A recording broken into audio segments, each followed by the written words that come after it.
I'm going to go ahead and call to order our meeting of the November 13th regular school board meeting. If you guys would please rise for a moment of silence in the Pledge of Allegiance.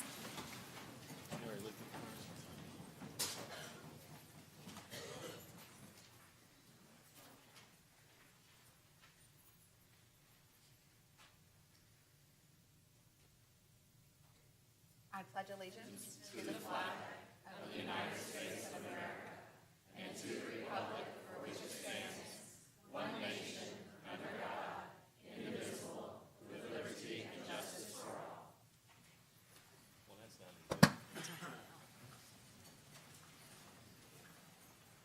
Thank you, Superintendent. All right, well, good evening. I'd like to welcome everyone here tonight. And before I introduce our very special guest, I'd like to take the opportunity just to make a few opening comments. I did send an email out to all teachers, all instructional personnel this afternoon, and I would like to publicly share the contents of that email in the event that you were not able to read that at the end of the school day. So I know that you are here tonight due to some concerns, and so I would like to address those concerns as I did in the email. When I became aware of the district's financial condition, I began looking at a pathway for all of us to provide an incentive for all teachers and support employees. I did suggest, as a topic of conversation, that we use a pool of revenue generally reserved to provide additional compensation for select teachers. However, being relatively new to this role, I did not fully understand the specific way in which those dollars had been historically distributed. Therefore, the impact they would have on Title I teachers was not carefully vetted before it was shared. It was never my intent to propose a change that would reduce compensation for Title I teachers or any other teacher for that matter. Once I understood the impact, we discontinued that conversation. We are constantly seeking ways to incentivize positions in our Title I schools. We will continue to do so, to attract the highest performing professionals to our most challenging schools and students. As a former teacher and principal of several Title I schools, I clearly understand your challenges and I appreciate what you do for our kids every day. I look very forward to the upcoming conversations with teachers. We started one this afternoon at Tavares High School.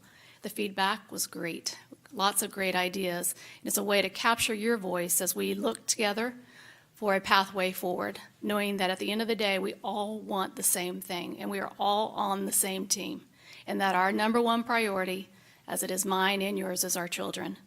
So I hope that you'll take advantage of these focus groups that we're holding, and that you will come out and share your voice as we together move forward to make Lake the best place to work and the best place for every child. Thank you. And I'd like to now introduce our very special guest. Her name is Riley McKinley, and she is a student representative from Lake Minneola High School. Welcome to Riley.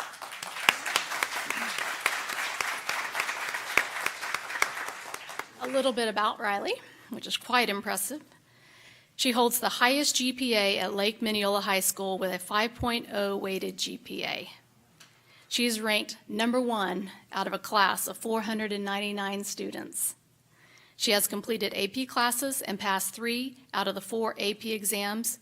She received the top of the class award in 9th grade and has been on the honor roll all 4 years in high school. Riley has been dual enrolled at Lake Sumter State College since 2016 and has 13 college credits and will have 31 credits when she graduates. She has been accepted into Florida Southern College, receiving the Danforth Scholarship to study nursing. Her career goal is to be a nurse anesthetist. She has job shadowed with a local veterinary, volunteered with Eagle Scouts, and has passed course evaluations for CPR, AED, and wilderness first aid. So welcome, and we're going to hear from you in just a few minutes, and congratulations.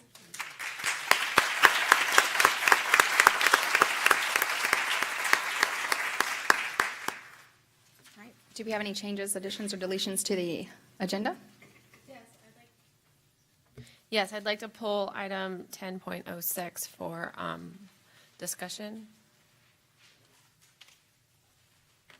Any others? I'd like to pull 8.03 for comment. 8.03. Yes, ma'am.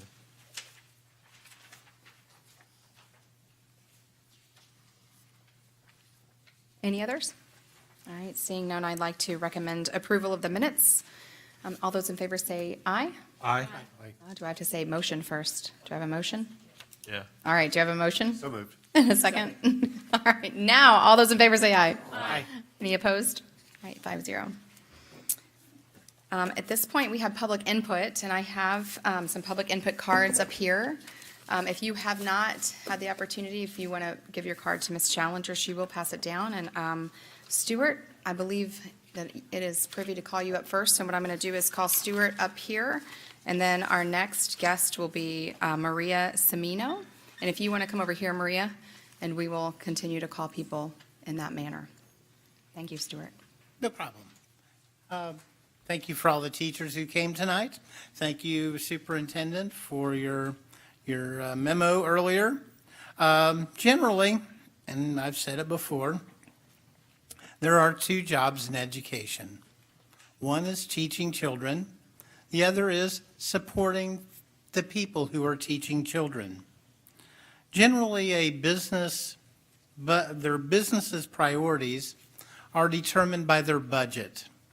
And so typically I can look at a budget of any business and tell you what their priorities are.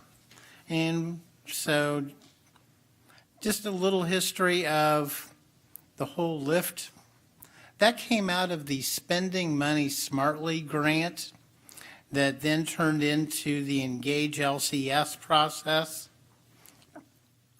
At the time, it was suggested that we move from a block schedule in our high schools to a 7-period day, which resulted in a $4 million savings. This was not new money.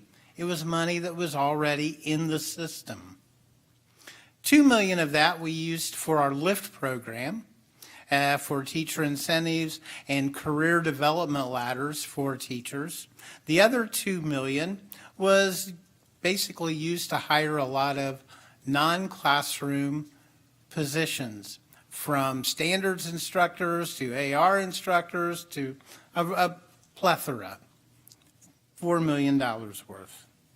So that's kind of the history of where that money came from and why it is. And I think the teachers have shown to be above and beyond. They have created a system where you have moved up to a B school district. We have no schools below a C in Lake County. We have no schools in the bottom 300. So our teachers have done an admirable job this year and deserve the recognition, and where our priority should be is with the classroom and the student learning. Thank you very much.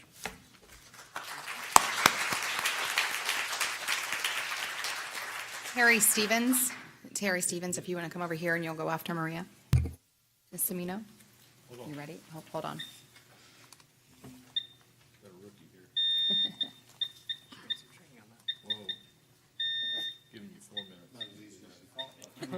That's right. I made it look easy, apparently. Go ahead. Thank you. And good evening. I'm sorry for my voice, but it's been gone since Thursday, so this is good.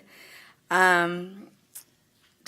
Carnegie, I wish to thank you for the opportunities that you're providing all teachers in order to have the open forums.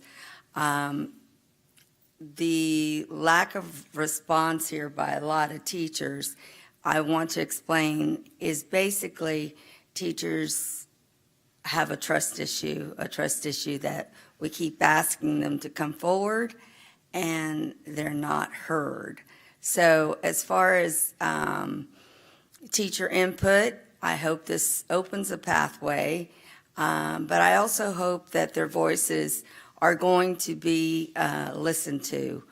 Unfortunately, when we have to start a school year every single year without a signed contract, without knowing where we're standing, et cetera, it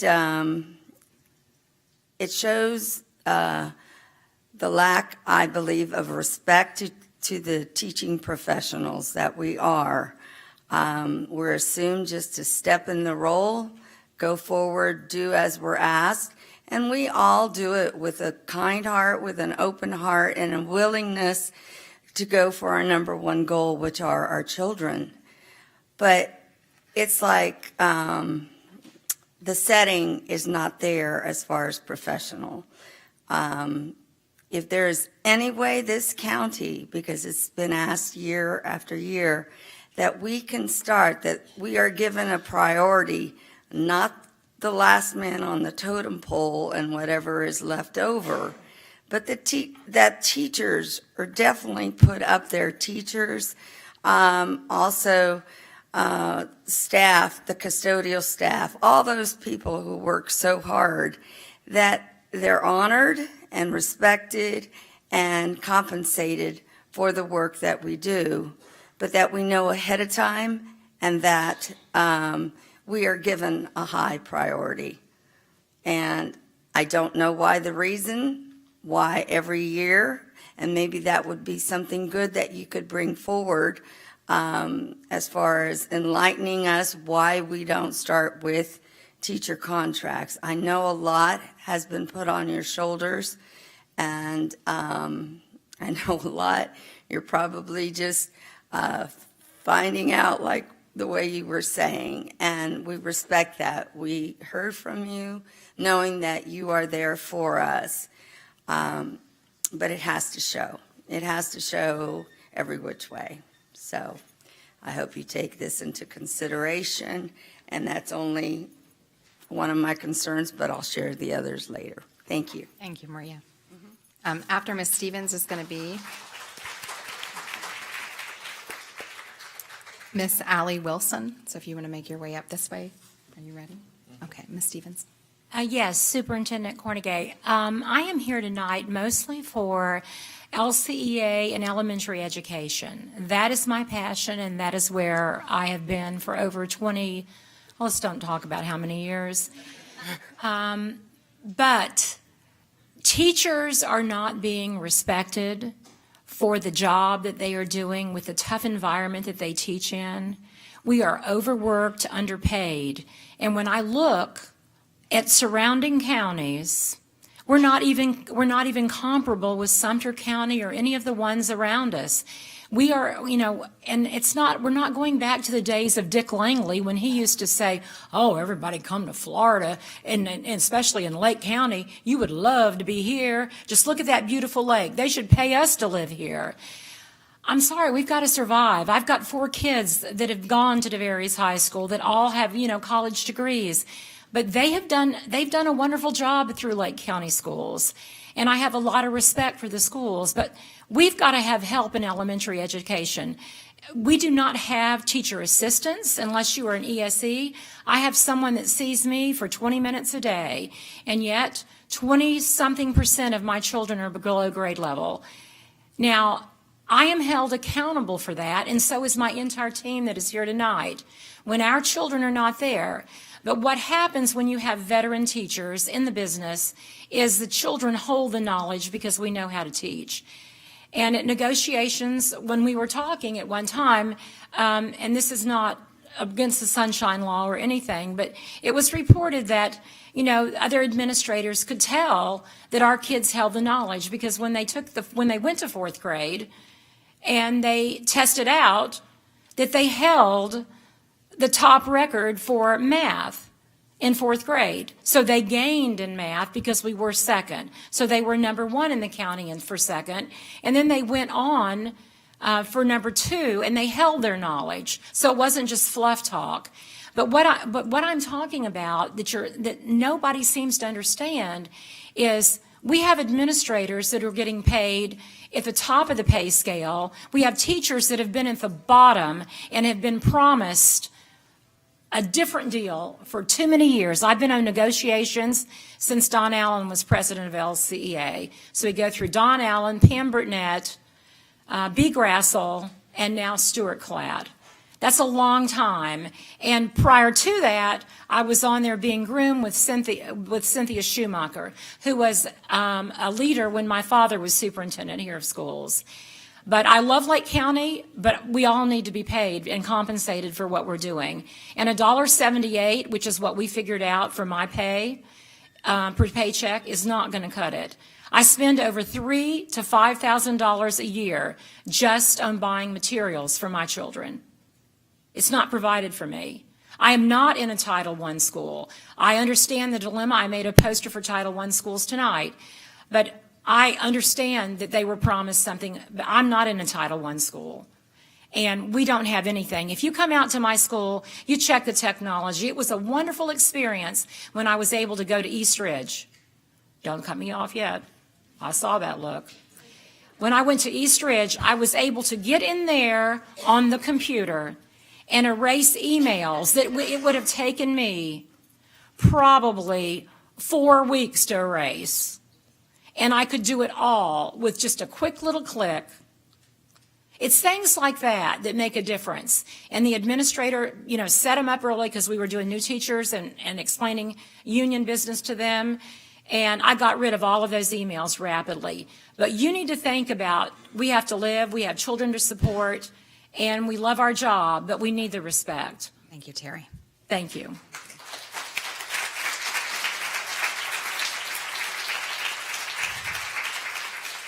Kathy Smith, if you want to come up this way, Kathy Smith.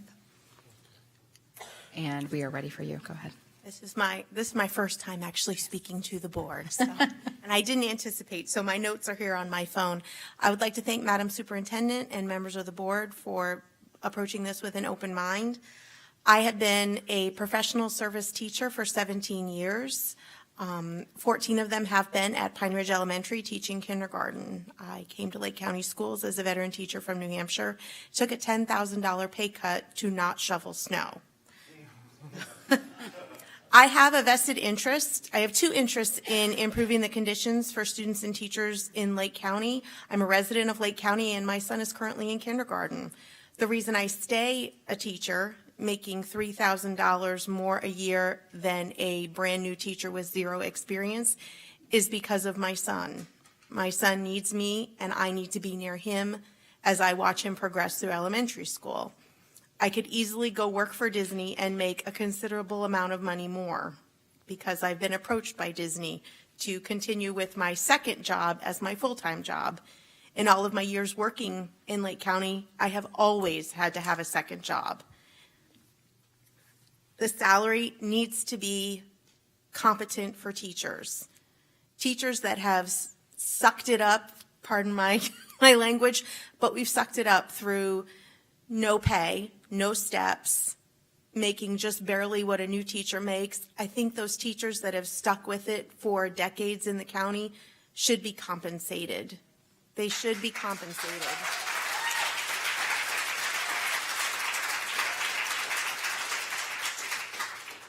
My classroom 2.5 years ago was so severely underfunded that I began doing Donors Choose and applying for grants. In 2.5 years, I have funded my classroom, my personal classroom, with over $6,000 worth of materials. That is how severely underfunded one kindergarten classroom is. With that money, I've purchased paint, painting easels, computers, smart boards, basic supplies I've provided for 5-year-olds. How can we possibly expect them to compete in this world when we do not provide the basic learning tools? I'm a tool for them, and you are a tool for me. I can't do my job without the supplies and truly without the ability to rest on the weekends because I need to work every Sunday. Thank you. Thank you, Ms. Wilson.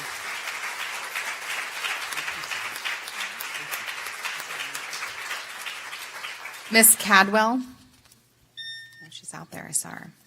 Yep, she's out there. Ms. Smith? Ready? Yes, ma'am. Good evening, Superintendent and school board members. LCEA, I'm Vice President of LCEA, Kathy Smith, and we were challenged to find money in this year's budget. So I took the time to look through the budget, And I cannot say whether I actually found money or not, but I can say I found plenty of data, as everybody calls it, from our county departments, which, not schools, the departments, and as Jason Reuter stated, opportunity to dole out more pay. The numbers data says it all. Conference registrations, almost $110,000, yet teachers are told no to attend workshops. Consulting fees, almost $1.2 million. Don't we have any qualified staff that could handle some of these issues? Dues and fees, for example, local chambers, FAFSA, Ed Foundation, almost $300,000. And again, most teachers are told no to any type of conference, are told to pay their own way and take personal days. Phone systems, mainly cell phones for management, over $125,000, yet many teachers do not have phones in their classrooms. Periodical subscriptions, almost $7,000. Sorry, but I thought we had Google. Almost anything anymore? Printer, ink, and copies, almost $250,000. Yet teachers are limited on the number of copies they can make to teach their students.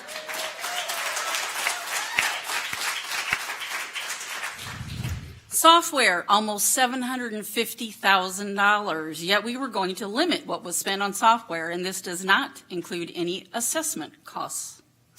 Supplies, almost $250,000, yet teachers spend their own money to buy their students' supplies, including the paper. Travel, almost $350,000. In-county mileage for many staff members, and out-of-county travel and out-of-state travel. But does not include the $300,000 for maintenance and gas for county vehicles or the price of how much was spent for the new vehicles.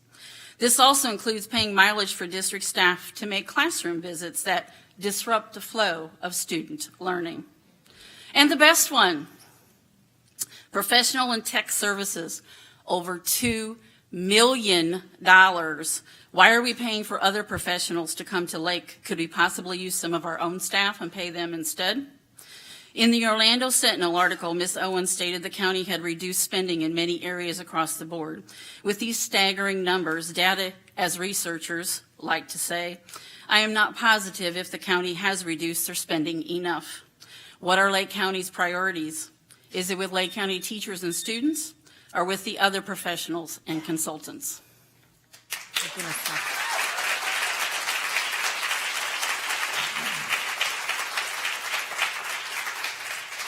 Mary Ellen Griffith, if you can come right up here. Okay, Ms. Cadwell. Good evening, Superintendent Cornegay and school board members. My name is Carol Ann Cadwell, and I'm a teacher at Umatilla Elementary School. As a Christian, I find it difficult to be in this position or in this situation, as I do not want to cause division and foster negativity. So I desperately want to approach this with diplomacy. Districts around the state need teachers. You need both young teachers and experienced ones. Right now, what has been happening here in Lake County schools has not been conducive to attracting and retaining good teachers. Superintendent Cornegay, I truly appreciate your effort to reach out to teachers, to find ways to support and help us. That is refreshing. But here is my story, and it is not just mine, but the story of many others here in this district. I have worked for Lake County Schools 26 years. I am now in my 27th year. I have a rating of highly effective, and I'm considered a distinguished teacher on the LIFT program. I do not tell you this to toot my own horn, but to inform you that I am a good, solid teacher, and I am currently making $50,195. Today, if a new teacher comes into Lake County Schools with 25 years experience, they will earn $59,400. That's a difference of $9,205. Let me say that again. That's a difference of $9,205.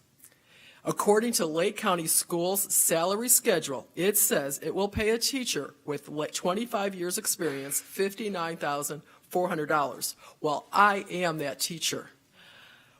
Please explain this. What do you think this does to morale, especially when you're telling us no raise? This not only affects our salary today, but our future with our pensions. Am I an isolated case?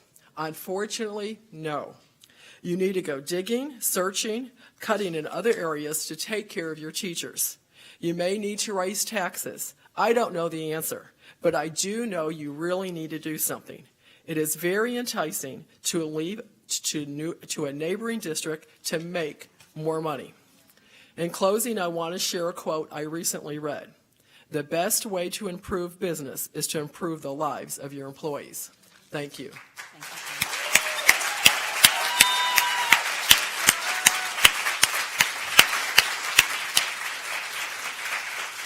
Ms. Brewster? Gwen Brewster? Okay. Good evening, ladies and gentlemen of the board, Superintendent Cornegay. My name is Mary Ellen Griffith. And last year, I think it was in August of 2016, Mr. Mathias, you told the Orlando Sentinel, and I quote, "To meet the market, in order to attract the best and brightest, we need to raise the salary." That was for the superintendent search, which you raised the salary to $195,000 plus $34,000 in bonuses, performance bonuses. So I put to this board, what is the best and brightest teacher? Much like my colleague, well, actually, unlike my colleague, I have no problem tooting my own horn. I am highly effective in the district. I'm high impact on the state. I am a published author. I've been teaching for 18 years, 9 of those in this district. I am an adjunct professor at Valencia College, and I am making about $3,000 more than a brand new teacher who walks into my district. If you look at the salary scale, if you were to fire me today, I'm not suggesting that, but if you were to fire me today and I walked back in and you rehired me, I'd be making close to $4,000 more than what I'm making right now. That makes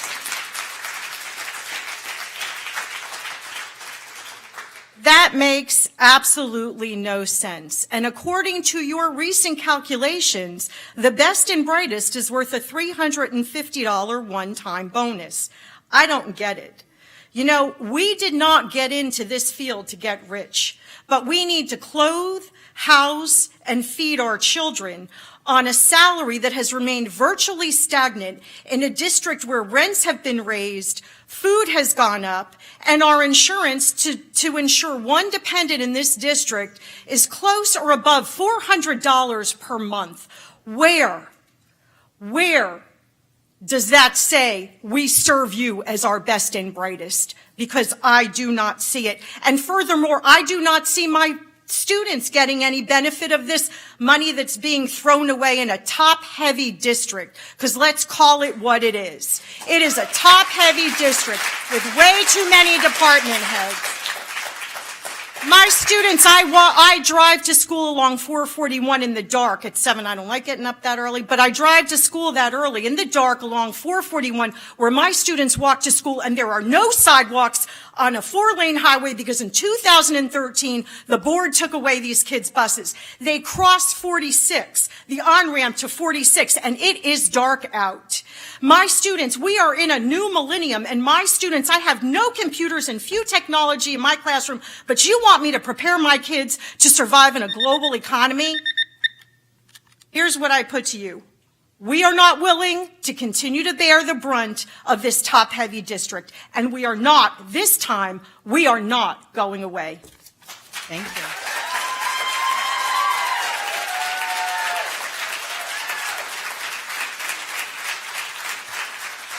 Mr. Yoakum, you're next, over here, and I like your red shirt. Madam Chair, Please. since I was called specifically, I'd just like to make a comment. Please. That when I began my service in 2013, a teacher was making $34,000 a year. I said in my business that the way you recruit and retain is that you pay above the scale. We are now at $40,000. So I think we've been effective at recognizing that we need to be competitive, just for the record. I did make the statement about our superintendent and that when it was benchmarked as to what a superintendent should pay, and just in comparison, at Lake Sumter, the president of Lake Sumter makes $300,000 a year, and if we wanted to recruit, we needed to pay. and I am very proud of that decision. Thank you. Yes, ma'am. Okay. Okay. We're doing the best we can. We recognize the need. Okay, I'm going to go. If you would like to speak, Ms. Griffith, you have 3 minutes. Good afternoon. Yes, thank you. Thank you, everybody, for being here, and I appreciate the opportunity to speak. I am a 30-year teacher. This is my 30th year, and I'm at Sorrento Elementary. And I have to say, I really, truly have an amazing principal and assistant principal at Sorrento Elementary. And I do have the things I need to teach for the most part. This year, though, for the books I wanted to teach, because I'm the ELA teacher, of course, you need to bring in new books every year. And I've already spent $780 on books for my classroom. That's a lot of money. And it's a good thing my husband doesn't do the taxes and I do. That's all I'm going to say about that. But when I started teaching, I also had a part-time job at Target. And I went into HR. And they said, you're going to make, I don't know, $7.50 an hour. These will be your hours for the week. These are your benefits. This is the amount of time you can have off. This is how all this works. And it was clear. When I came to Lake County from Iowa, which, by the way, I took a $23,000 pay cut to come to Florida, but I also don't shovel. And so I came to Florida willingly, and I took my job in Lake County. And I couldn't even get a straight answer as to how many years would be accepted. And I ended up having to go to the state of Nebraska to get the number of years I taught in Nebraska, even though the school district had verified it, because one person who apparently has a lot of time on their hands said, well, we need to know how many days you showed up for work that year. Well, I came in with 27 years. How do I know how many days I worked 27 years ago? They didn't keep those records. So I ended up having to go to the union to even get my pay raised, to have my number of years counted. That's ridiculous. I walked into Target, they said you make $7.50. It's not clear here. People don't know what they make. We don't make enough. And I did read an article about Hillsborough who walked and said they were only going to work their hours, 8 to 3:30 or whatever their hours were. What if Lake County did that? All of the after-school activities, the PTO activities, the fundraisers, the Chipotle nights, all those things would be done. And if we don't start making this clear for teachers who want to teach, teachers who want to be with kids, then you are going to lose teachers every single year. Every single year, because it's not clear, it's not solidified, and we need to come together and be one unit, not us and them. That's it. Thank you.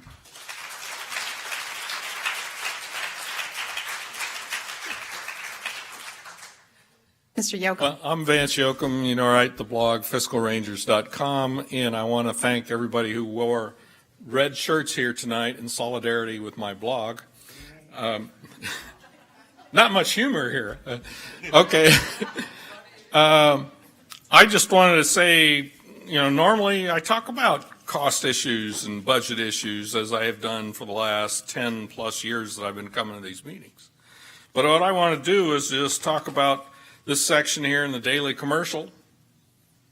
Where's the Daily there? He's over there.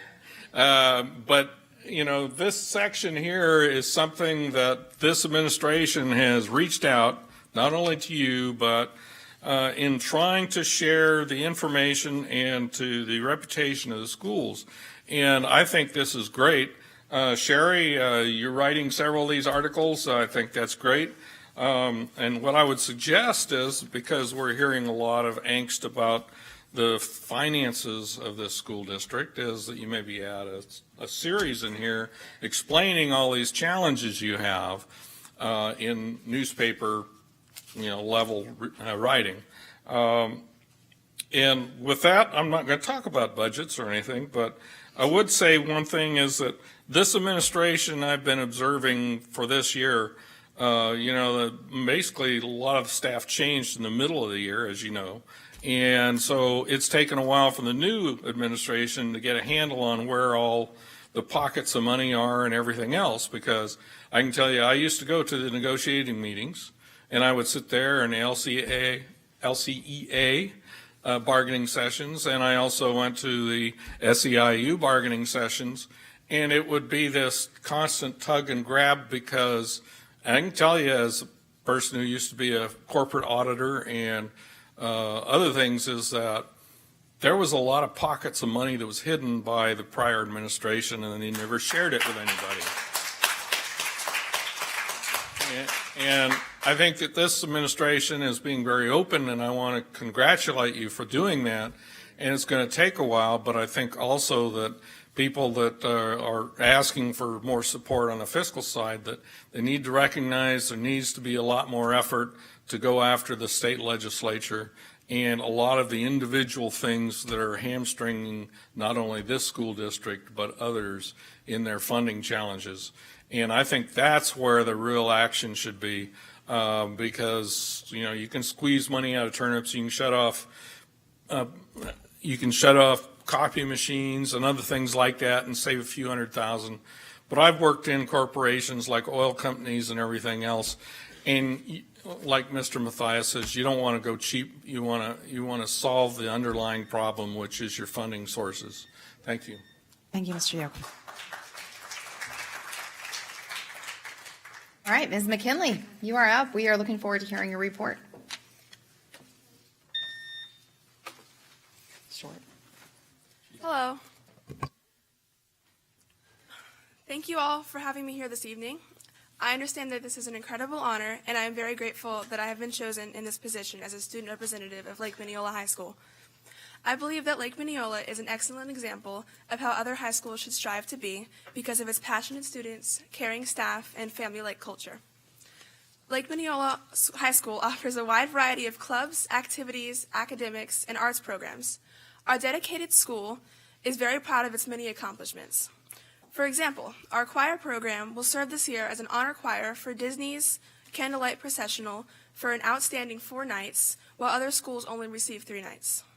In addition to this honor, our choir has been liked by over 400,000 people online through social media.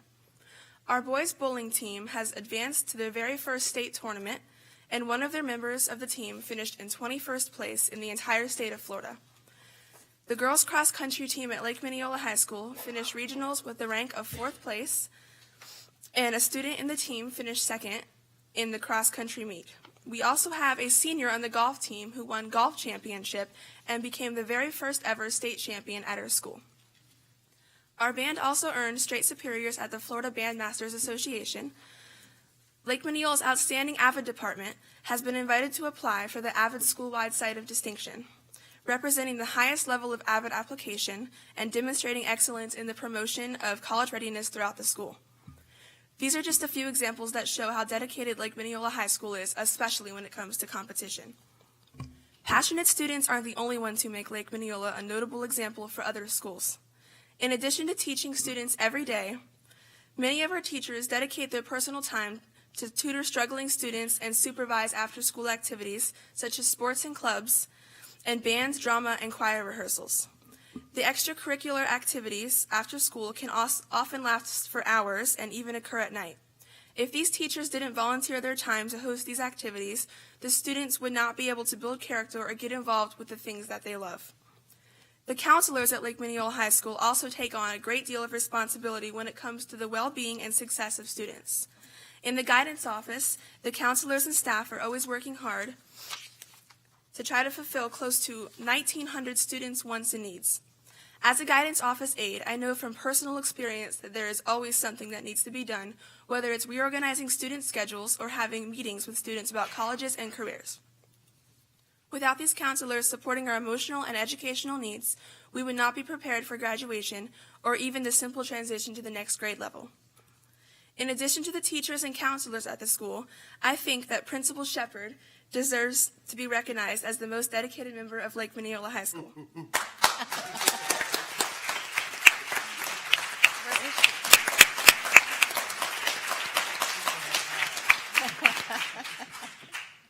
Throughout the years that I've been a student in high school, Principal Shepard has been like a mother to her students. Because of this, she has earned the nickname Mama Hawk.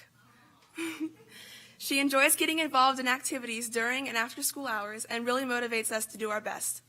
Every day, she reminds us to abide by the Hawk's creed, which is being honorable, academically focused, wise, kind-hearted, and successful. She cares for her students so much that she personally visits each testing room in the spring to wave her magic wand and wish us luck. As a high school student, having teachers, counselors, and a principal who all really care makes an enormous difference.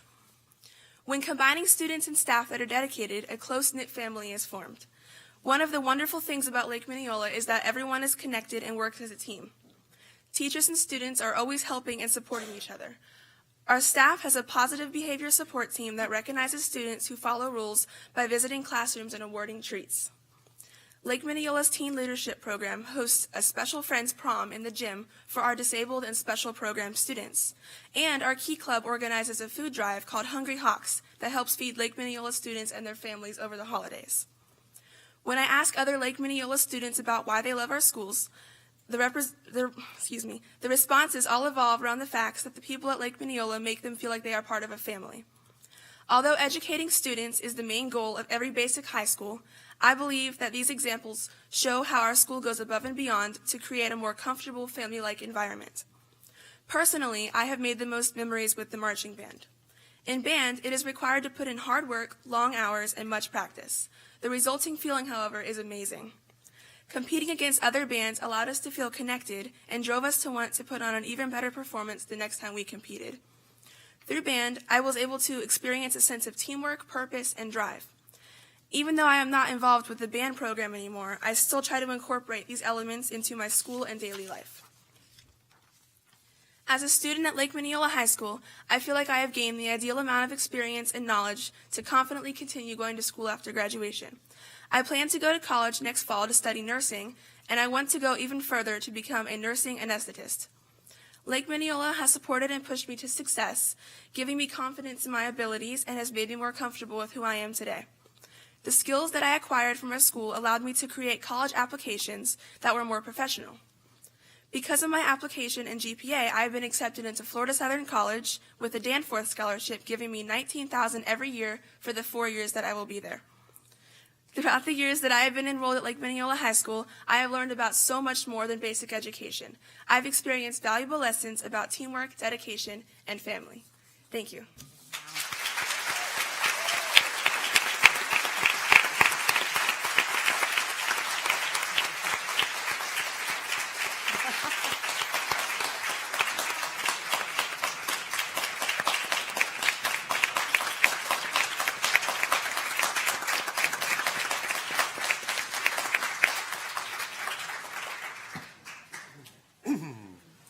Ms. McKinley, thank you very much for reminding us why we do what we do every single day. Mama Hawk, thank you for your support. You're hiding under there. I can't see you because my chair isn't tall enough, but we appreciate you being here and your parents that I'm sure are very proud of you. We wish you the best of luck. So thank you for sharing. Mr. Johnson? Dr. Burns, you want me to bring this up now, the assessments? Yes. Could you pass those down, please, ma'am? You want me to introduce it, or do you want? Yeah, go ahead. Okay, so I have been working with some constituents on a law that was written last year on 3rd through 6th grade English language arts and mathematics. Last year, we asked the legislature to please allow us to use paper-based tests, and they wrote a very somewhat confusing law, and the Florida DOE has refused to provide paper-based tests for math in 3rd grade, and then paper-based tests for 4th, 5th, and 6th grade. We have checked now with 3 lawyers, and we believe that we have a strong case that the law says, essentially at the very bottom where it says, notwithstanding the requirements of this subparagraph, which means ignore everything above this, standardized ELA and mathematics assessments in grade 3 through 6 must be delivered only in a paper-based format, beginning with the 17-18 school year. And all such assessments must be paper-based no later than the 18-19 school year. This is something we fought for. This is something we got. And this is something they're not following through. The Florida DOE has a history of bullying us. And I'm not okay with that. And I'm also not okay with the fact that we took an oath to uphold the law. And this is the law. And basically, they're asking us not to follow the law by not being able to give paper-based assessments. I also feel like paper-based assessments would give our county, our children in our county, a fair advantage compared to Orange County and some of the richer counties that can provide one-to-one electronic devices, because we can't necessarily train all of our kids the way they can. So I think we should push the Florida DOE as much as we can, and Mr. Johnson has some ideas as to what we can do. Well, I spoke to the general counsel today for Department of Education and asked her to give me the interpretation of why that this wasn't being implemented now. She said that their position, as soon as she said that, I was pretty sure that other people have asked the same thing. Their position is that the language that says that the ELA and mathematics assessments in grades 3 through 6 must be delivered only in a paper-based format beginning with the 2017-2018 school year, and all such assessments must be paper-based no later than 2018-2019, really meant that the grades 3 through 6, they would begin implementing them this year, and that they would fully implement it next year. Well, I was sent the test format sheet, which I passed out a minute ago, which shows all the various methods for delivery and formatting for statewide assessments from the 14-15 school year until next year. If they're beginning this school year, they're not doing a very good job beginning, because if you look down the third column, 16-17, and the column next to that, 17-18, you'll notice that none of them have changed. There's not one beginning this year that I can tell differently than was already being done last year. Now, you will note that for 18-19, they can see that the language certainly can't be interpreted any other way than all of them will be paper-based next year, and they are, including, if you look down, grade 5 and grade 8 science, which have been paper-based all along anyway. I was directed to the bill analysis done by the legislative staff for 7069, and found out that the bill analysis wasn't published until October 11, 2017, long after school started and several months after the bill was passed. That analysis supports their argument by saying, well, we're going to begin this year, but we'll fully implement it next year. Could it have been written a lot better? Yes. Is it confusing? Yes. Would anybody reading that the first time believe that there would be some paper-based assessments done this year in grades 3 to 6? Yes. When it says they're going to do 3 to 6 beginning this year, I take it to be that that's what they're going to do. But that's not the position they're taking. I believe money may be part of the issue because of the cost of issuing paper-based assessments. They do paper-based assessments for certain ESE students who have it as part of an IEP, so they already have some of the tests in place. But they're not administering them. I mean, you could go to your legislator. I mean, you could, the Commissioner of Education, or the alternative is to file a writ of mandamus in court in Tallahassee, directing the Department of Education, telling the judge that it says they're supposed to provide this, so they need to provide it. It is confusing. It is not 100% certain of one interpretation or another, and it's going to cost money to do that. I would, if you're even thinking about that, I certainly would suggest that you find out what other counties may be interested in trying to get a decision on that particular issue and let them share much of the cost. There's never an opportunity, and I mean, there should always be an opportunity not to litigate. However, what is the solution here? Because if their parents had an absolute expectation, and I think teachers did, that we would move away from these computers and they would take paper-based, and I think it's at the detriment of Lake County, by the way. So what would the cost be if we did file this motion that you're speaking about? Well, that depends, Mr. Mathias, on how many other people got involved in it, how complicated it got, how fast. I mean, ideally, it would be a relatively inexpensive $5,000 to $10,000. You file a petition, you'd go up there, you'd have it's not a lot of facts here. It's this interpretation based upon written documents. But if you did that and then other people joined in and other witnesses wanted to come in and testify, it could get blown up to be a very expensive endeavor very quickly. I don't know whether the Central Florida Coalition has any interest in participating, but if you're doing, it's not something that takes a great deal of lead time, even if you have multiple people to get involved with. But if you had 2 or 3 other counties, it might be a much more viable alternative to spend the money to do it. I'd like to see us move forward. Well, I would say that the sooner the better, because the testing schedule isn't going to hold up.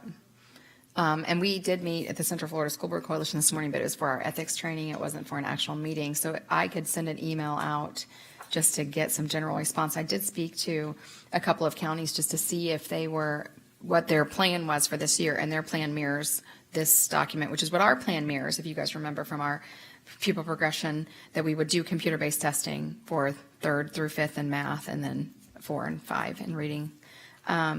But I can send that email out and then correspond with Steve and update you guys at the next meeting. But I agree that we need to move, and we need to move fast, because we do have a promise to these kids. And when you get down to it, that's what it is what's right for kids. And this was one of the things that went through on that bill that was a positive thing. One of the few things. And I do I'm for going forward as fastly as we can. Me too. I do foresee this being something that is a high price tag. I know several years ago, when we were talking about extended response versus short response on the standardized assessments, that they were talking about that being $1 million price tag. And so that'll be the first thing that'll be cut. That's why we have gridded response and multiple choice now. So we have paper pencil tests. We're going back to that printing cost and all of those costs associated with it. It's just something they don't want to pay for. So I'll poll the Central Florida School Board Coalition and let you know. And I have, I'll contact I'm going to listserv with the other school board attorneys in the state and find out whether anyone else has expressed any interest in pursuing it. I don't know if anyone realized that they could.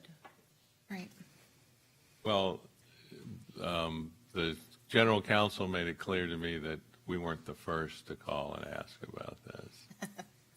Right, but if everyone else just accepted their answer, Well, and you may be the first one that's to what actually stand up. she said. I asked specifically, is everybody buying this story?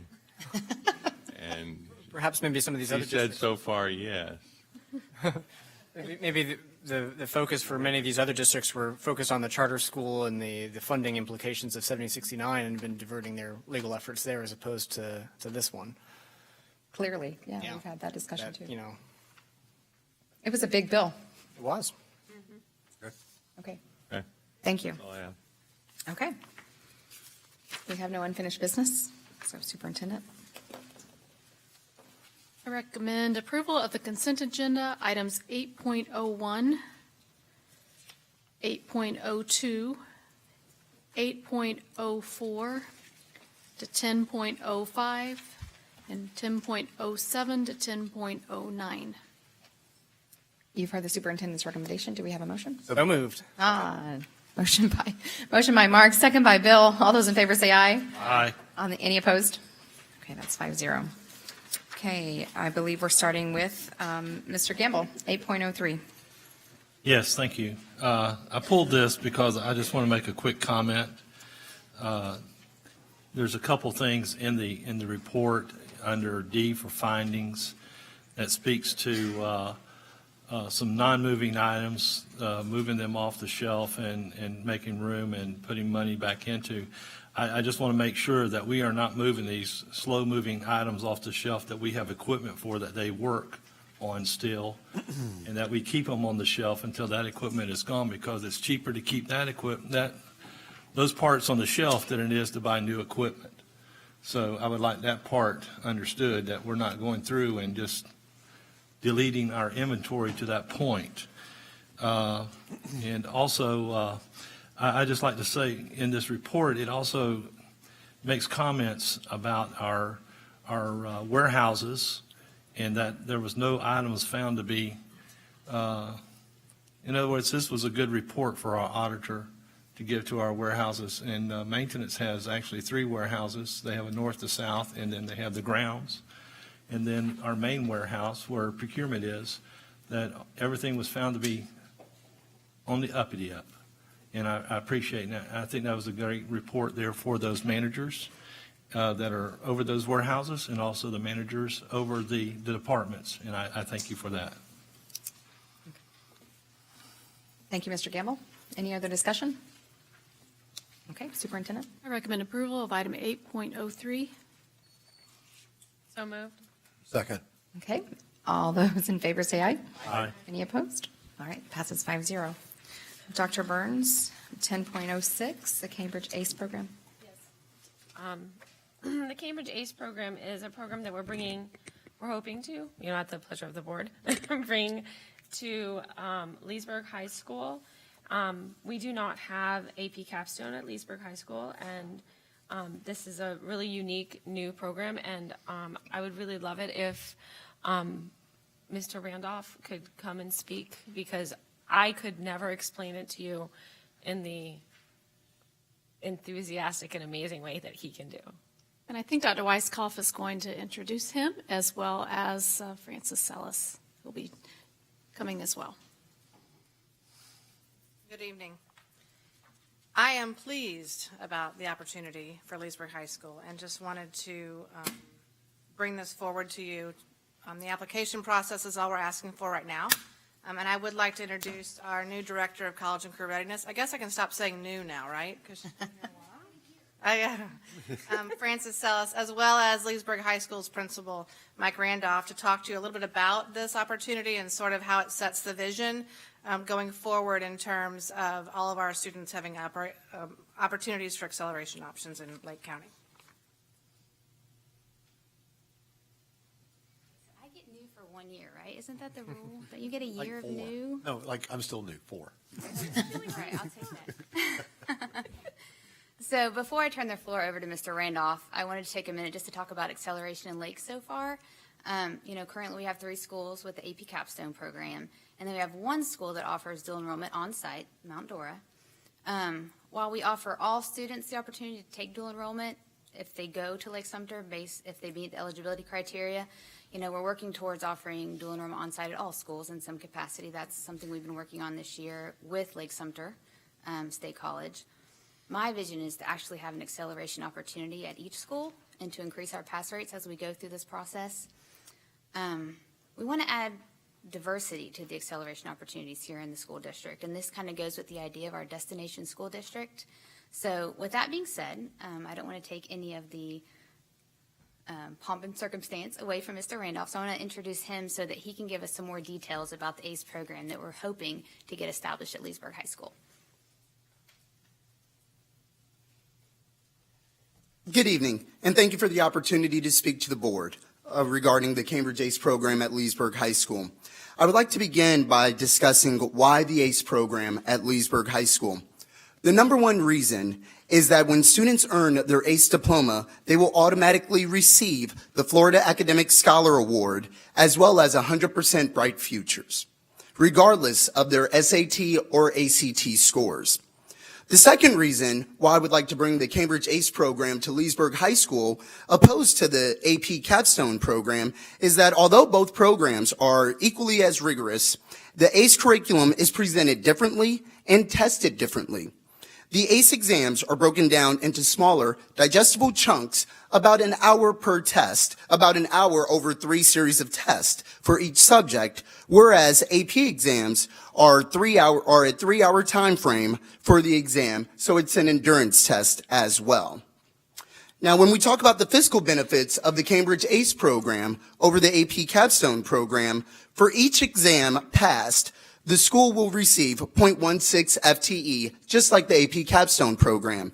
However, once students earn their ACE diploma, the school will receive 0.30, or approximately $1,150 per ACE diploma earned. So that is a great benefit fiscally for the school, as well as an excellent opportunity for the students as well. Now, I would like to talk about why Leesburg High School. My goal when I arrived to Leesburg High School is to make Leesburg a destination school within Lake County. And that will be accomplished by offering an attractive option for the students of not only the Leesburg community, but Fruitland Park, Lady Lake, and the Villages. We are competing with 2 schools that are not within the district of Lake County. We are competing with the Villages Charter School and First Academy for our high-flying students. By bringing the Cambridge ACE program to Leesburg High School, this will set us apart from those 2 schools as they do not offer this program. My goal and expectation with bringing the Cambridge ACE program to Leesburg High School is that currently we have 110 students in Algebra 1 or Algebra 1 honors that are currently in our feeder patterns of Oak Park and Carver Middle School. And I need all of those students to attend Leesburg High School and participate in our Cambridge ACE program as we strive to make Leesburg High School a destination school in Lake County. At this time, I would like to approach the board with a little more information regarding the Cambridge ACE program. And Ms. Challenger, I will also send this to you via email so that we have it for public record. He's going to give us tickets somewhere. We can't take them over $50. Thank you.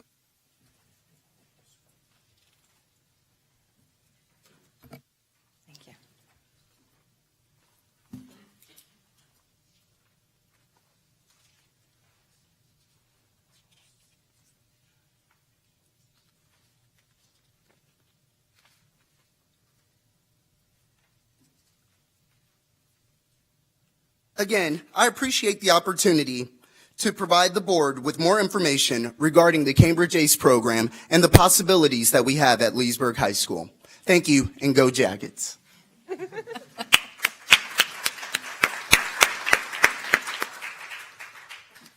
Do you guys have any questions for Mr. Randolph before?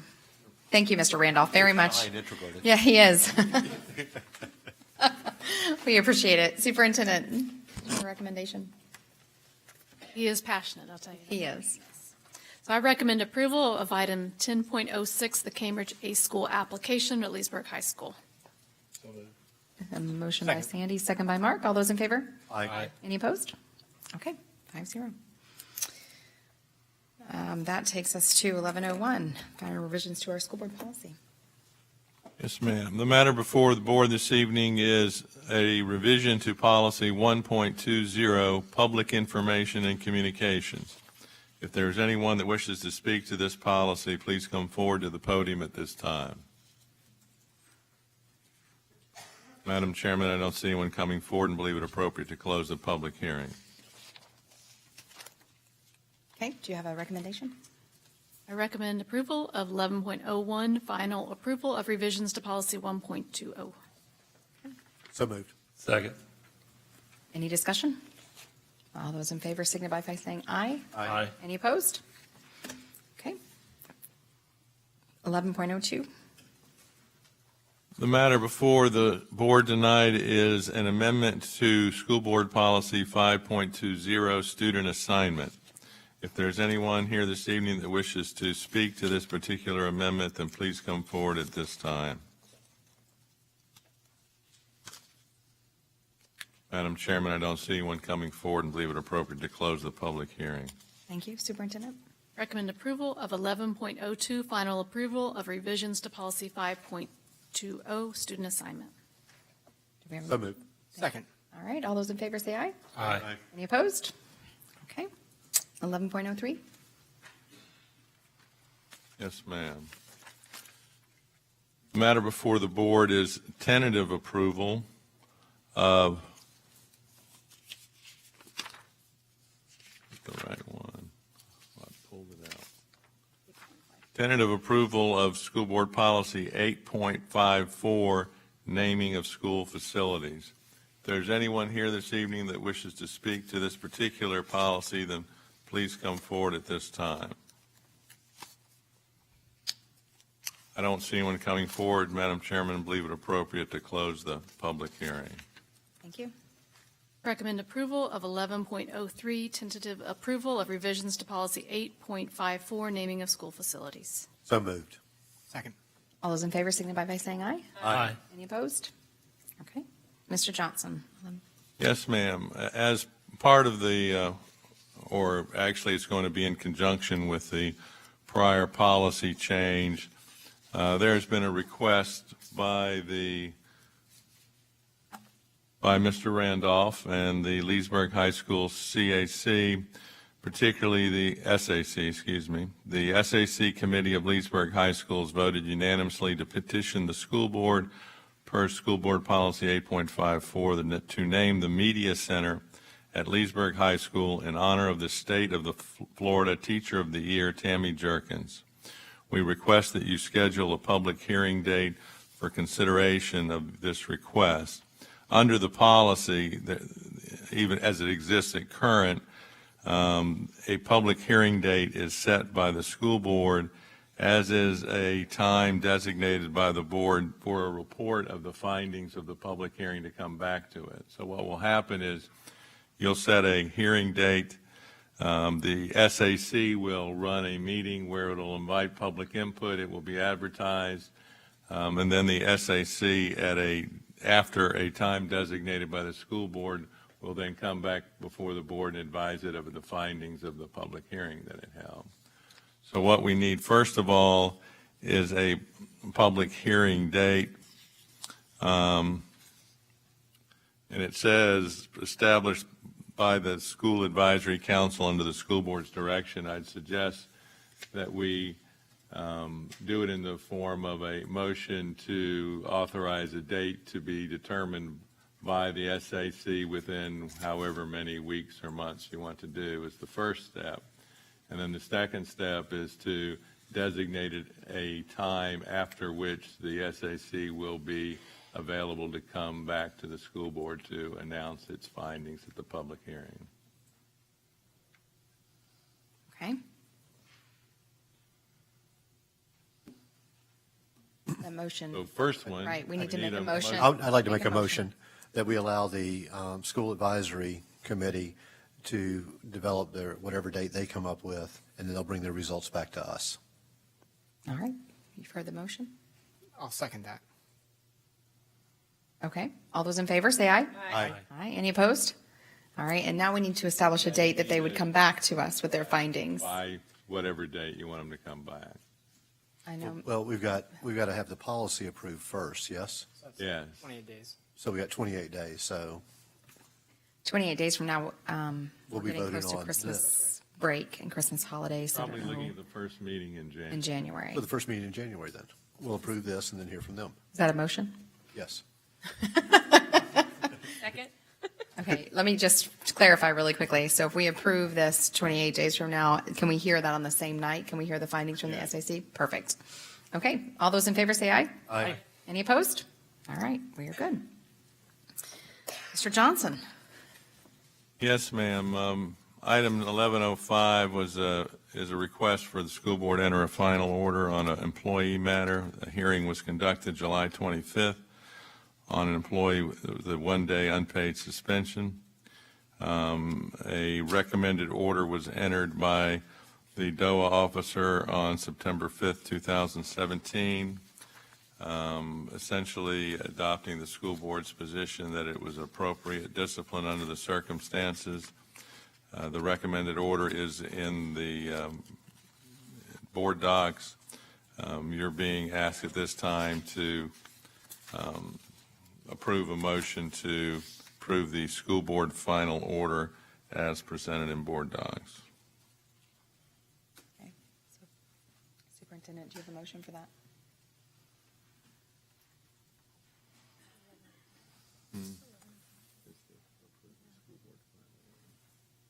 So I recommend approval of 11.05, the school board final order. So moved. Second. Okay, all those in favor signify by saying aye. Aye. Any opposed? All right, that's 5-0. We have our discussion of the Pinecrest Academy Charter application. I know it says Dr. Weiskopf on here and Mr. Johnson. Actually, I haven't had anything to do with this. Okay. I'm assuming Ms. Summerlin has. Perfect. Can we invite her up? Come on up. Good evening, Chairman Luke, Superintendent Cornegie, and board members. On September 6, 2017, the Charter School Application Review Committee met and voted unanimously to recommend to the superintendent acceptance of the application. We do have two governing members here tonight, also representative from Academica and also the proud principal from the new Pinecrest Academy. And if you'd like to speak to them or if you have questions from me, I'll be glad to address that. Do you have a motion, Superintendent? Yeah, I make a motion that we approve item 11.06, consideration of the Pinecrest Academy Four Corners Charter. So moved. Second. Okay, discussion? Okay, all those in favor signify by saying aye. Aye. Any opposed? All right, that's 5-0. This is the one I was thinking of, Mr. Johnson. Yes, ma'am. I was ahead of myself. The last item is an item to approve an agreement that was reached by Ms. Summerlin and myself at a mediation relating to the Lake Charter Academy. That was, actually, we did it back and forth over the phone with the Department of Education mediator. I was asked to take a look at getting the Lake County representative to get a location of the school and to make sure that there was no change in the ability of the academy to dismiss students on basis other than expulsion. Well, we have all of those things now in this. If you'll look at the first page after the agenda docket, this was the agreement, and the pages after that are the sections that were changed. The first item on here is that Lake Charter Academy will utilize the Lake County's Code of Student Conduct with the exception of these four relatively minor areas. That is now what is the appendix, so when it refers to that they will adopt a policy per the appendix, that's the policy. It's our policy with these four exceptions. And the four exceptions are in-school suspension and work detail, the appeals process for due process, consequences for plagiarism and cheating, and student dress code and uniform. Other than that, they're using our code of conduct. On page 2 of the contract, the term has been changed. We bumped it up a year because we've now been discussing this particular charter for more than 6 months. So we thought it was fair that we move that, which makes a start after 2 years of a 2020-2021 school year. On page 17, it says that the dismissal policies will be as described in the application, and that is the policies I just read to you, our policy with 4 exceptions. The top of page 18 says the school will not dismiss a student for an infraction that is not outlined as a cause for expulsion in the Lake County Code of Conduct. Page 29 shows a statement of the parcel location. I think I gave everybody a map, but it's essentially on the corner of Steves Road and Citrus Tower Boulevard on the northwest corner of that intersection, which, by the way, they have every right to change before the school opens. And finally, on the section, page 34, under governance, there's a statement in there that there will be a Lake County member. That person from Lake County will be appointed prior to December 31st of the year they open. So if they open the second year, it'll be that December, but so that person will then serve for 3.5 years. The mediation was worthwhile. We got the things included that we wanted to have included that we didn't have at the last time. But I will suggest to you that to go further than this, arguing about this particular charter and any issues that we have named so far will not be a good use of funds. We will have to have a DOA hearing officer. We'll have to pay for the DOA hearing officer. There are attorney's fees awarded after this step. And I'm honestly not sure what I've got left to argue about. So my strong recommendation is that we adopt the charter as it has been revised and pursuant to this agreement with the mediator, which means in the next board meeting, we'd come back with the final document for approval and signature. Superintendent? I recommend approval of 1107 Lake Charter Academy mediation. You've heard the superintendent's recommendation. So moved. Second.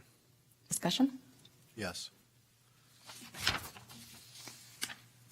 In my business, that you do business on a handshake and with integrity. That tonight we approved a charter that I enjoyed with Pinecrest, that everything that they said they would do, they did in cooperation with us. That this charter that we're approving is really hard to swallow because it has been forcing them to do the right thing all along. And that's my comment about it. I think this is just another classic case where you as a local school board think that you have control, but you really don't. And so, I think that my vote, at least tonight, is dictated by that. I'm glad we did finally get some local representation on the board, even though I know that it'll be completely outvoted. But at least there'll be somebody here that people can have a liaison with. So yeah, I basically feel the same as Mark. I feel like my hands are tied, and the charter law is not in the local, it's not a local decision. So I would agree with not spending more money.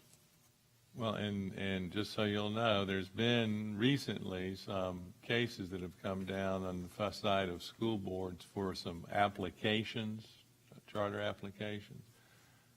So if you have a concern about an entity, it's during that application process is when you have some leverage to go to a court, and there's been some courts that said, hey, they just can't do whatever they want.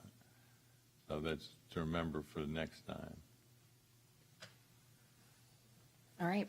All those in favor? Aye. Any opposed? Okay, thank you. Superintendent? Well, we made it through our accreditation. Months and months of preparation and hard work by many folks at the school and district level, and I just want to thank them all for the very hard work and for all the schools that were visited.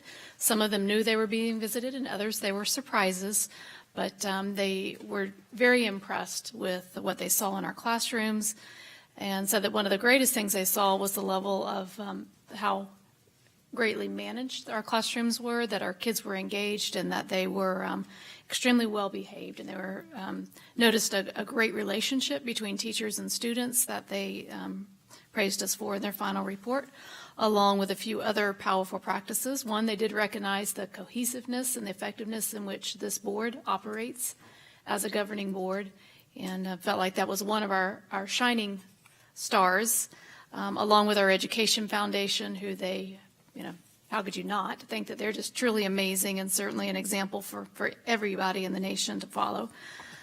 They also praised the way that the schools and the district engages our stakeholders and really goes above and beyond to find ways to, and how this community supports teaching and learning, specifically our students. And they also praise our professional development department for its teacher induction programs and leadership development opportunities that they thought were tremendous. And I know that tonight was kind of Lake Minneola night, and Riley mentioned some of the great things happening at Lake Minneola, but we learned today of something that is very unique, that we had 13 students from the Lake Minneola High School Hawks Choir that auditioned in September for the 2018 Florida All-State Choir. And for the first time ever in history, All 13 made it to the final round of auditions this week.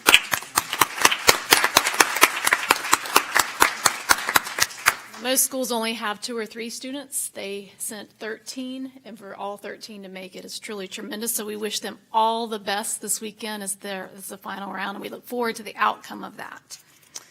And lastly, I survived my first Renaissance Fair. That was truly a unique experience, but I just want to say thank you to the Education Foundation.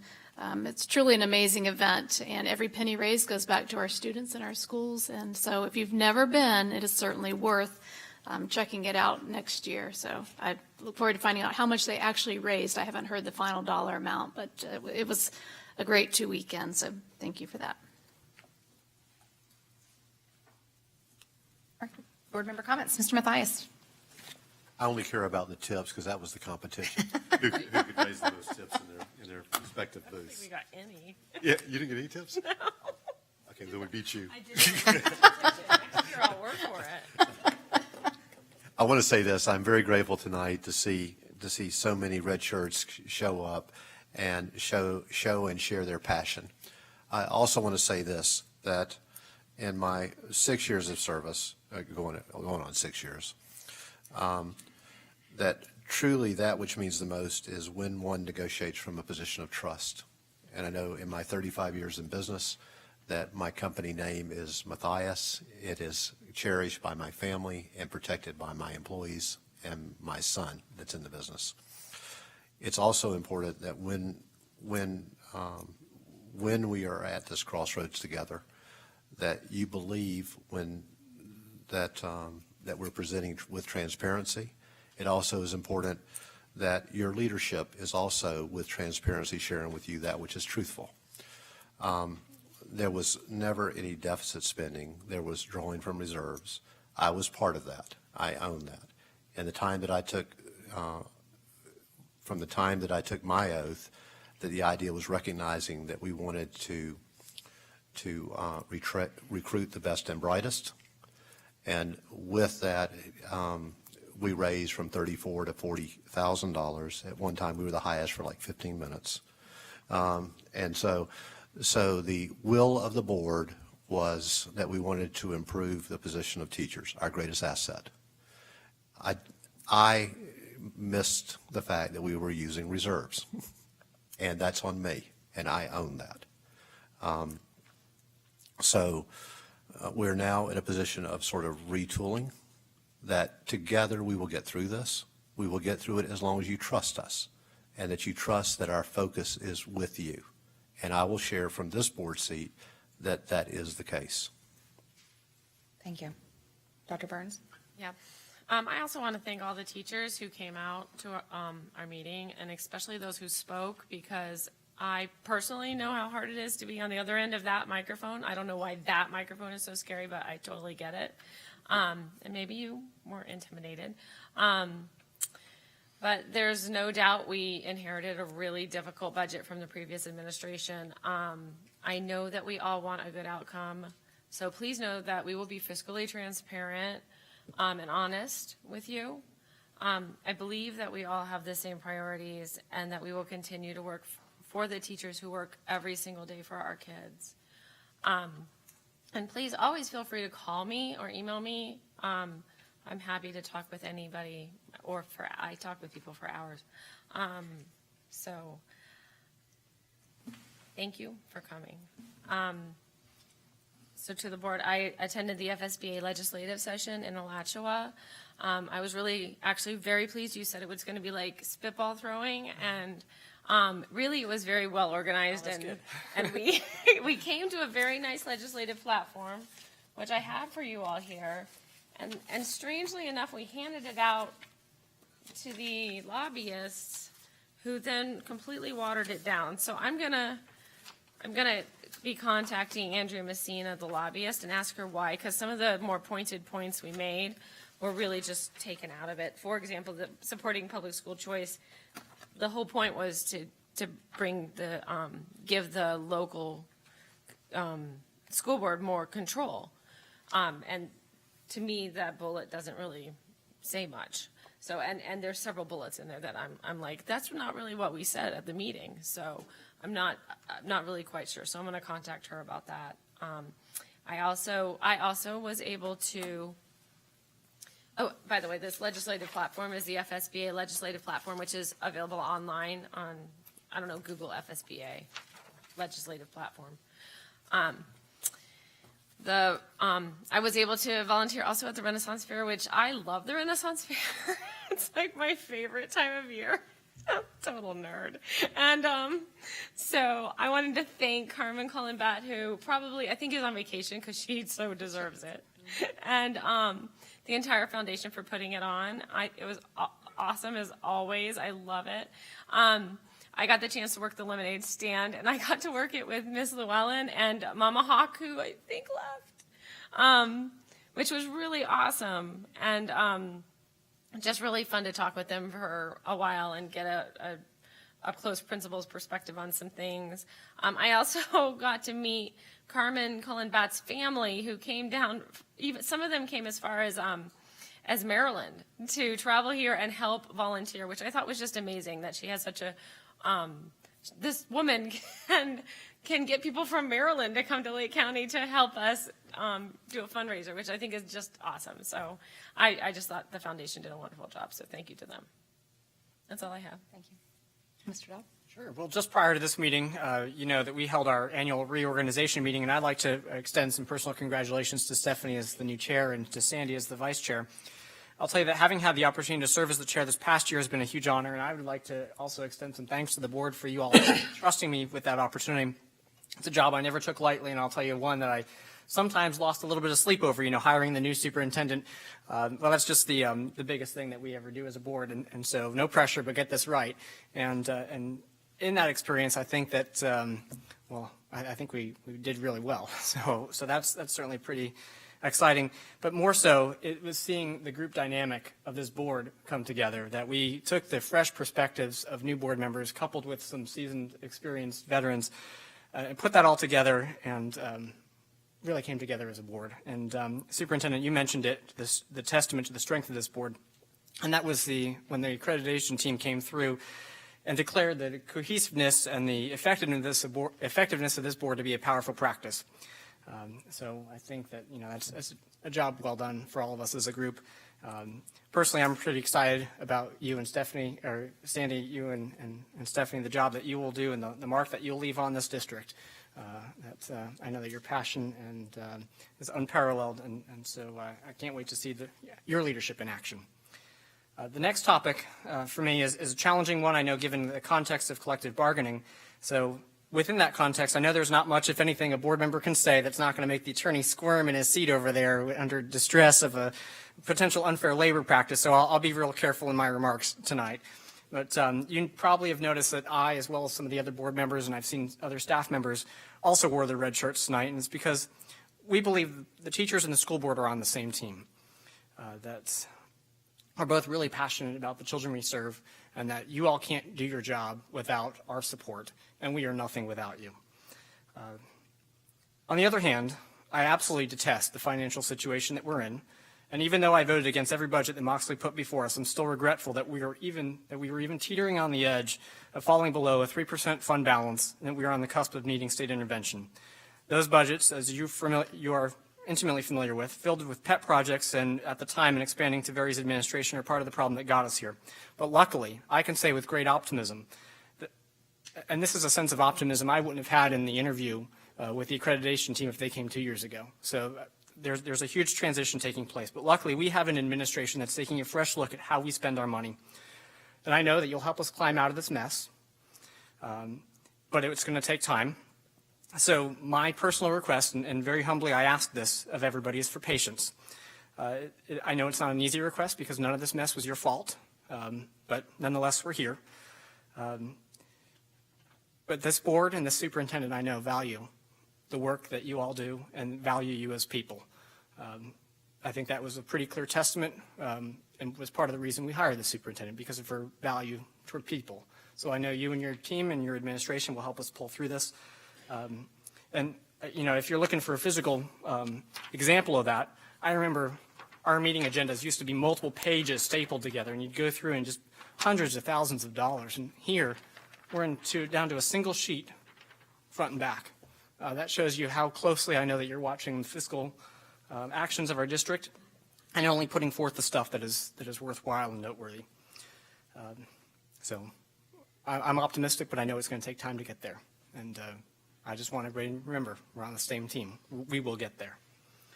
Finally, like some of my other fellow board members, I'd like to also give a shout out to the Educational Foundation and all those that contributed to another successful Renaissance Fair. I also had the opportunity to work in a lemonade stand. And my big claim to fame is I'd juggle the lemons and throw them at the people. And so then, they'd feel compelled to return the lemon to you, and then in doing so, they'd buy the cup of lemonade. So I don't have jugglers. well, just throw the lemons, and that'll help you in the tip department.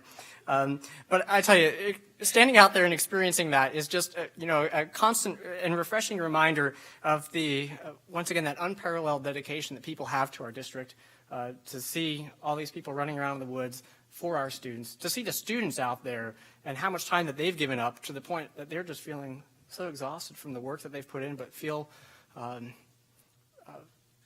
good about the work that they've done. It's just nice to see that level of dedication from our folks. That makes Lake County so great. All right, thank you. All right, Vice Chair Gamble.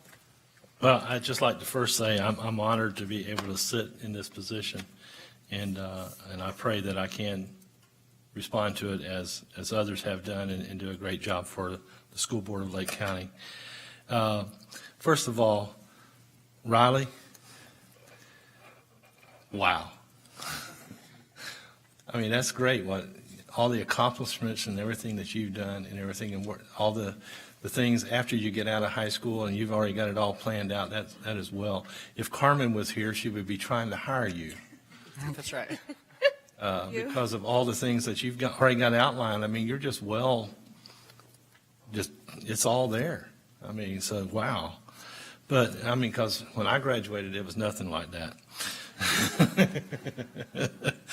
But yes. But there was a lot of things said tonight. And first of all, as it's been said, and I'm wearing my red as well, because it's not that we don't support teachers. We do. We support them with everything that we have financially that we can. Our problem is, and this is something that I learned in running for this position, and once I got in, how much of our budget actually is for salary and benefits. And then when you look at all of that and put it together, what you have left to spend to go to the classroom and everything is still millions of dollars, but it's only like 5% of the whole budget. So that makes a hard time there. So as been brought out, there's some things that have been spent here and there. And with the superintendent we have now, I feel, and as have seen, that where things are being brought back into perspective and less spending is being done. I do realize we're still doing things, going to different places out of the state and all, but it's not like it used to be, and we're cutting back on that. But as far as some vehicles, as far as for the White Fleet, especially in maintenance, I can tell you they needed them. They were running around in 1960s in 70 model vehicles, and they were not very good shape. Some 80 models, and even some that are even newer than that are not in good shape today. But the thing is, though, I heard a comment about copy machines and printers. And this superintendent fought to get the printers back available for the teachers so that they would not have the problems that they had from previous administration, and to get it available for them.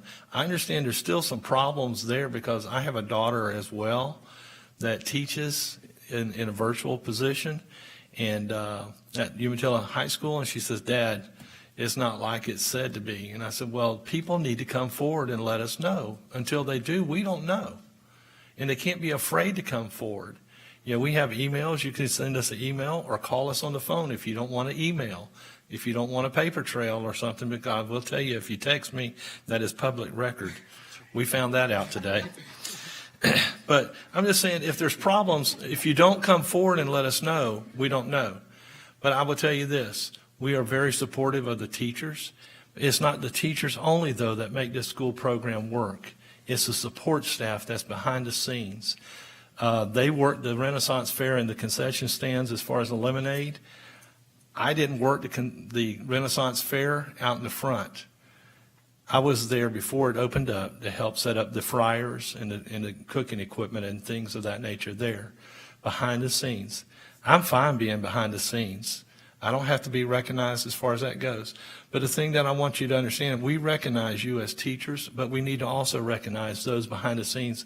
And there was one that made that comment tonight about the custodians and the other individual support staff at their schools. This is a team effort. Us five up here, if we start bickering at one another and become unified, as we are unified, working together to try, it becomes hard to get anything accomplished. And with us working together behind the scenes with the support staff and the teachers out in the front and the administration leading the way, we can make this happen. But this is not going to be an overnight fix. I wished it was. If anybody played the lotto and you won the $100 million, if you would just give back, $150 million of it, we'd appreciate it. But, you're not going to do that. You're going to take that money and run. I know you. But I'm just, the IRS is going to be trying to find you. But the thing is, the reality is this. We have been as open as much as possible that we can, that we know we can be about our finances. Nothing is hid. I've in our meeting that I've had with the superintendent, I've told her one thing that I want to make sure we do is that we stay transparent to the public so they know that we are not trying to hide things. I was here, matter of fact, not here, I was in Leesburg High School years back, way into the night, into the early morning in a school board meeting, and where it was brought out about how funding, as was said here earlier, how funding had been hid. There was little pockets here and there, and they said there'd be no money. And then all of a sudden, out of nowhere, there came some money. Well, I don't know where it fell out of the sky or what tree they picked it from, but it's funny but this is not happening with this administration, I can tell you. If it is, we'll get it straightened out. But I do not see it anywhere happening that way. So I ask that you have your full confidence in this administration with this board and that you support us. And we're doing everything in our effort to try to make things right. As has been said about the salaries of the teachers and things, I understand exactly where you are. I sat on that side with the bargaining team for the classified. I know exactly what you're talking about. So you can ask the superintendent. I've made comments about how can we fix this. But we can't just fix it overnight. I ask you to please just bear with us on that. Today let me go back. Last Thursday, I was at Astatula Elementary with a first grade presentation for the veterans. Last Friday, I was at Lost Lake Elementary with Miss Pegram, and I forgot to say, Kristen Sears, the first grade teacher, invited me at Astatula. Miss Pegram, the principal at Lost Lake, invited us to go to Lost Lake there for their, and both, you had to be there. What was really funny, though, at Astatula was when they asked all the veterans to please stand. Here was kindergarten on up there in the dining room, sitting there in the middle, because they had two different presentations. All the kindergarten kids stood up. And the teacher said, no, you're too young. But the thing is, I noticed something tonight as we opened up. We had our moment of silence, but then afterwards, as we had our pledge, the volume of the individuals in this building that was saying the pledge and how massive to me it was of what it stands for. We had veterans out here in this world that are homeless, that went and fought for our freedom in our country. And, I have a problem with disrespect. But we need to show the respect to the veterans. And I appreciate our schools for all that they do to show the respect to the veterans for all that they've done for our country. Last thing I have to say is this. Today I did one more thing. Renaissance Fair, nobody can beat Carmen. If you ever out there, when Carmen is out there, before it even opens up, you would look at her and say, who in the world is that? because Carmen's not afraid to get dirty. And she'll get out there and she will work right along anybody else and work as hard as they will and keep going. And you're wondering, how does she keep on going? Well, she's got them little ever-ready batteries somewhere, undoubtedly. But the Renaissance Fair is always a great, spectacular event. Last thing I have is today we attended the ethics training. And it was fun. I was looking for, actually I was kind of going to sleep in the first part of it. You know, I do not do lectures well, but I was sitting there nodding and I had to keep myself awake. But then watching some of the little video clips I did, it kind of woke you up. But then after lunch, we got into a Jeopardy competition. And the three of us landed on the same team. The three of us became out on the winning team. So we didn't even have to wager anything in Final Jeopardy because we had such a commanding lead. We were way ahead. That's right. We know our So, stuff. But I learned. That's right, no. No, we didn't bring home no money. They didn't give Chocolate, us no money. Butterfingers. That was- That was something else we learned too, that you cannot take money up to a certain amount. We already knew that. Ooh, boy. Yes, sir, buddy. He got my name okay. But yes, it was wonderful today to have this training. I'm looking forward to next year. But the thing is, I had a person tell me, he says, "You're going for ethics training and you're a minister?" It's about time. I said, no. But I do appreciate the Lake County Schools and every employee, the teachers, the administration, the custodians, cafeteria workers, the bus drivers. And I tell you, you think you have it rough sometimes? Go drive a bus. I heard a couple of comments today at our ethics meeting about some of these things, but go drive a bus. You think you got it rough, go drive a bus, and then you find out. But last thing I want to say, anytime you got a problem, send us an email. Thank you. Thank you, Mr. Gamble. I'm sorry it took so long. That's all right.